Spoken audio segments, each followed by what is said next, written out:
Welcome back to the Calm Mind channel. Today, we're embarking on a unique journey, one that might challenge what you think you know about yourself. We're going to explore what happens when you stop talking to yourself. Yes, you heard that right. What happens when that constant inner chatter, that dialogue we all have with ourselves, comes to a halt?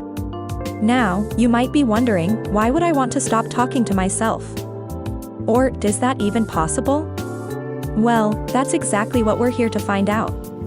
We're going to dive deep into this topic, understand the role of self-talk, and see what science has to say about it. And most importantly, I'll be sharing my personal experience of this experiment.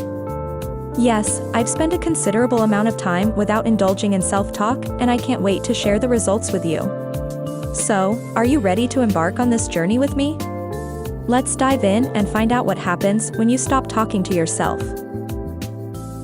Understanding self-talk. Before we dive into the experiment, it's crucial to understand what self-talk really is. So, what is self-talk? Self-talk, simply put, is the internal dialogue that goes on within our minds.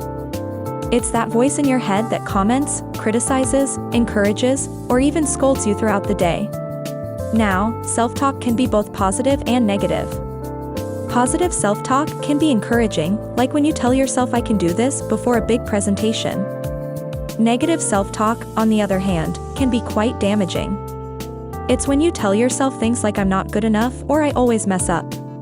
There's also instructional self-talk, which we use when we're trying to figure out a task or navigate a situation.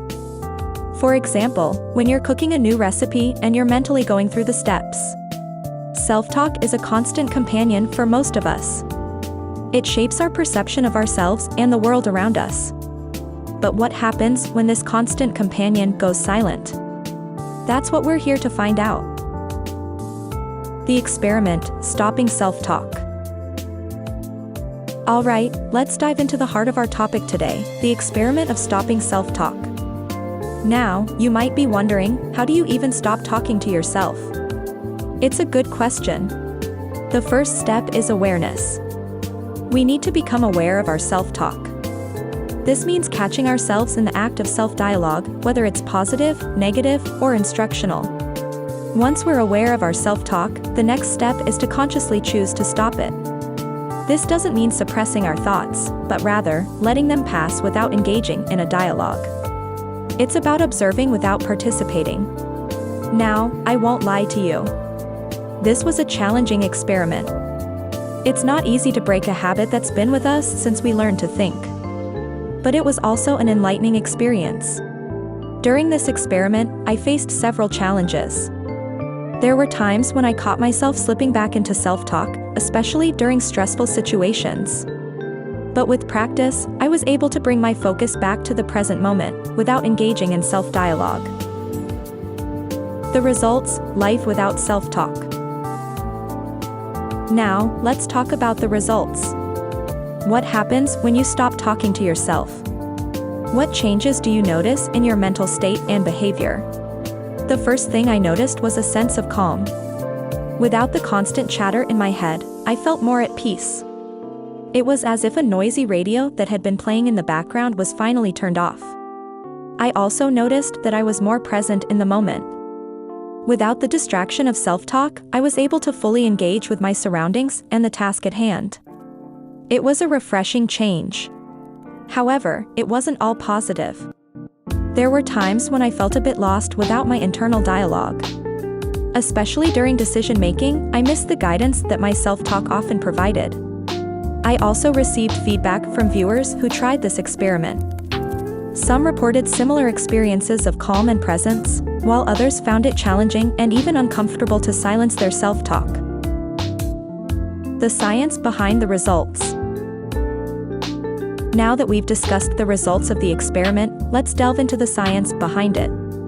Why does stopping self-talk have such a profound impact on our mental state and behavior? Research shows that our self-talk has a significant influence on our emotions and behaviors. Positive self-talk can boost our confidence and motivation, while negative self-talk can lead to stress and anxiety. When we stop self-talk, we're essentially cutting off this influence. This can lead to a sense of calm, as we're no longer constantly judging and evaluating ourselves. It can also make us more present, as we're not distracted by our internal dialogue.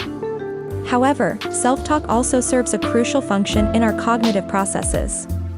It helps us plan, problem solve, and make decisions. So, when we stop self-talk, we might feel a bit lost, as I did during my experiment. It's important to note that the effects of stopping self-talk can vary from person to person, depending on their usual pattern of self-talk and their mental health. Conclusion.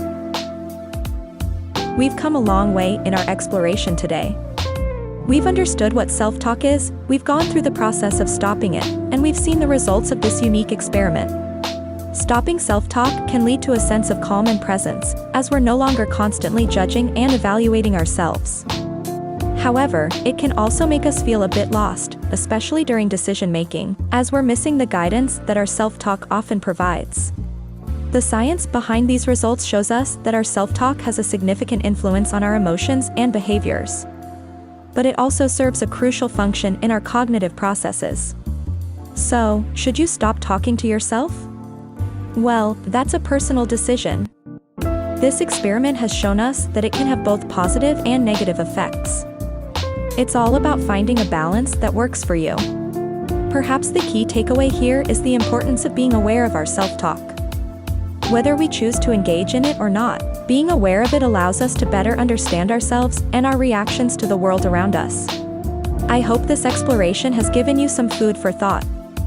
Remember, the journey of self-discovery is a personal one, and there's no right or wrong way to go about it.